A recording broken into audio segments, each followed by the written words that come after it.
Hey everybody, Crazy Grandma here. Today I'm going to sort some, or show you how I sort some heritage photos and how I store them.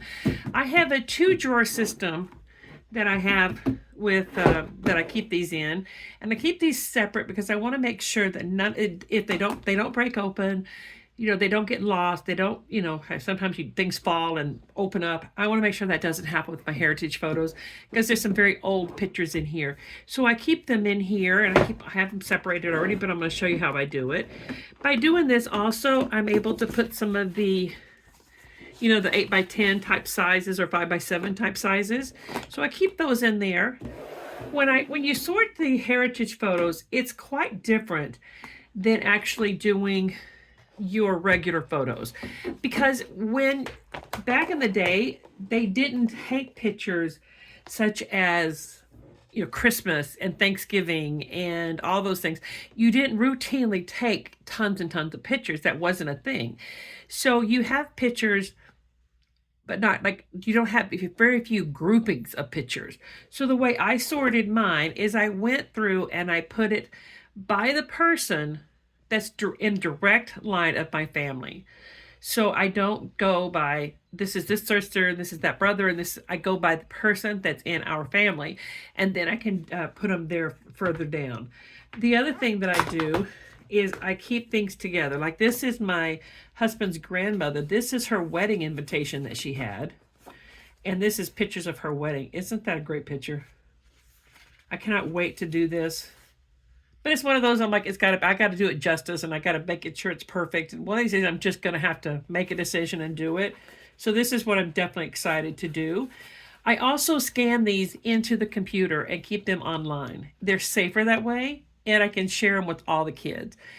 And I will use these pictures. These are the old original pictures with their writing on the back. This was November 7th, 1931. I will use these pictures actually in my scrapbook design.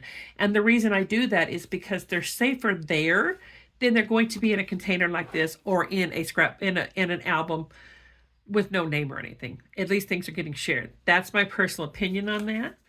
The other thing is there's a lot of these pictures that you're going to find that, like, there's a picture on the back, and I tried getting these things off. Some of these will not come off. Some of the things that I have tried. I've tried doing that you could take dental floss and get underneath here, and go back and forth and get some of them off. I did find that tore a couple of my pictures. I did work on some. A couple of them it didn't, so be very careful. I did soak some of them in water. That did work. However, it did take a long time for the picture to dry, and it just scared the bejeebers out of me to try to do that. So I did do that, and it did work. I tried heat, one of the heat guns. It did work on a couple of pictures, but it did not work on all of them.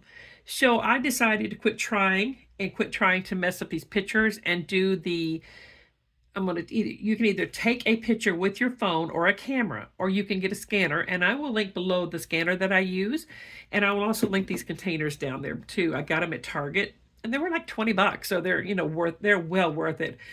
Um, so I'm going to take a picture of these, and I'll choose which picture I'm going to use on the scrapbook, and I will print the other one out. So like this one, I know I have all of these. I have another one exactly pretty much like this one, so I would probably use this one because I don't have another one like this. So that's just something when you have your pictures together. Now when I have this is my husband's grandmother, her brother, and her little sister. Now I put it in a pile with her. I don't look at the brother and sister until I get them all sorted out. And see, here's a picture that was already torn in there. So I'm going to definitely scan it and see if I can get the picture better. That's another thing I do when I start looking at, okay, this picture needs to be fixed because it's got the rip in it. So I will definitely scan this one in. And then I don't know if I would use this picture. I would probably try to get it better and then put this one in a box until I decide what to do with it. Put one in these boxes until I decide.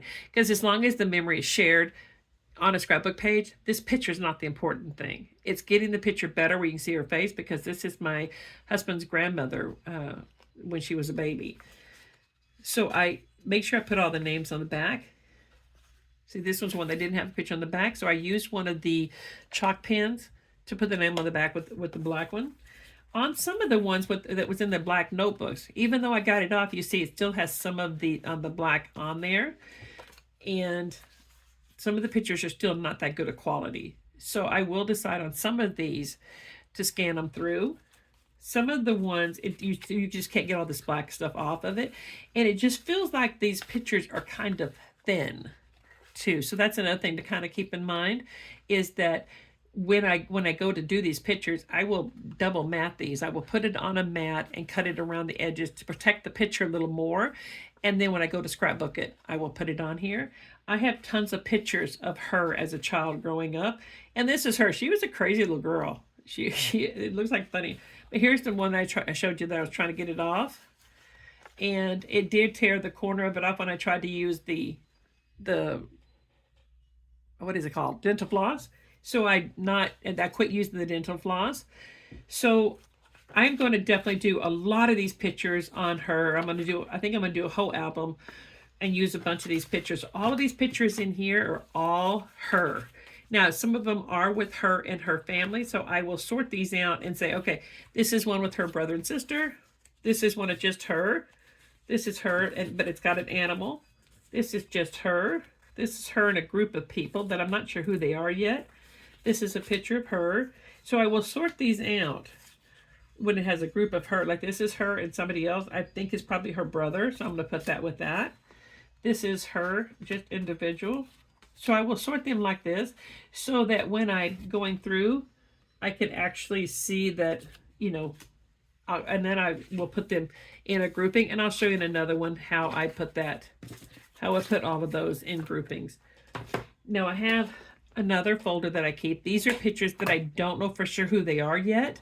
There's no name on them, or some of the names I don't recognize yet. So I keep them all together so that I can hopefully one day be able to identify them, or somebody will be able to help me identify them. But in the meantime, they're still great pictures, and I still could use them on a layout. Later on, I will figure out how to put, like, I'm not sure who these pictures are, but they're great. They're great pictures, so let's do a scrapbook page. Now this one is one that's got several people in there. And what I've done is I just took a piece of paper, as this is by my husband's great grandmother. And I keep things together. Like this is a newspaper article that I did make a copy, and I cannot wait to scan this and do this. This was in a newspaper back in 1934. And this is her. And this picture was taken 40 years before that. 40 years before that. So I keep this together, and I already did scan this in, and I made a copy of it. So this is scanned in, but I can't wait to do a scrapbook page on that. This is a note because this lady actually passed away in a car accident coming home from a trip. So that's somebody else's handwriting. I'm not sure whose, but I'm going to try to see if I figure out whose writing that is. And so I got all of her pictures together. I have a grouping of pictures that I know that was taken on the same day. These are rare. You don't find too many pictures. That this was taken on Easter Sunday, I believe. Oh no, this was the grouping of, this is a 4-generation picture. So this is my husband's grandmother's brother. This is his mother. This is his grandmother, and this is the great-grandmother. So this is a rare picture day that you have this. I have maybe only a handful of times that there was a grouping of pictures on the same day. Most of the pictures are not on the same day. Most of these are, these are all her. And so what I do is I take a piece of paper. The other thing you can do too is you can take a blank card and put a card around it. And that way you have them all together and put them in here until you can start throwing through it further. And like this is her husband. So I have pictures of the two of them, pictures of him, and pictures of her. And I keep them in the same container and labeled. And then I'll go through further and just kind of keep on going, like so you have him, her, them together. and then pictures that you can put together, like this was the same day. And how you decide if it was the same day way back then, because not everything has a date on it, is you look, okay, this is the same dress. You can see the settings are all the same. Everybody's wearing the same clothing in like 2 or 3 different pictures. You hardly ever have more than just 2 or 3 pictures in a grouping at all. And then I have several boxes, but this one here is just a box that has this one here. Look at this. I could look at these pictures all day. This is Anna Marie Steimel. She passed away in 1912. Passed away in 1912. So I'm going to see if I can figure out how to get these pictures better. And I will, when I work on this, I will share how I do it and how which software I use and which one worked better. That's another video I'll do another time. And I'll share that with you. So if you haven't subscribed to the channel, please do so. The other thing I have is just pictures that I like. I know one of these pictures, one of these guys in these pictures is a family member. Either I think this one or this one. So I haven't scrapbooked until I find out for sure which one it is. But these are some of the coolest pictures. And even though I don't know who they are, I put them in the group because this is just the coolest pictures. So I'm gonna have to find out who they are. And the way I look and try to find who people are is I do the shape of the face, the body type, the nose, the hair, the hairline. You just kind of have to like pay special time and look and find to see who they look like and who they're not. Get other people's opinion, and you just kind of narrow it down to who you think somebody, who somebody is, because the clothing will tell you a lot. Now this one is one of my husband's grandfather and his mom. Look at that picture. This one got some cool things. So I have groupings by him, and I have groupings of his mother, his grandmother, and I just put them all together because this is all his family. I know this is a lot to take in, and I just kind of wanted to share with you what I could to get you started.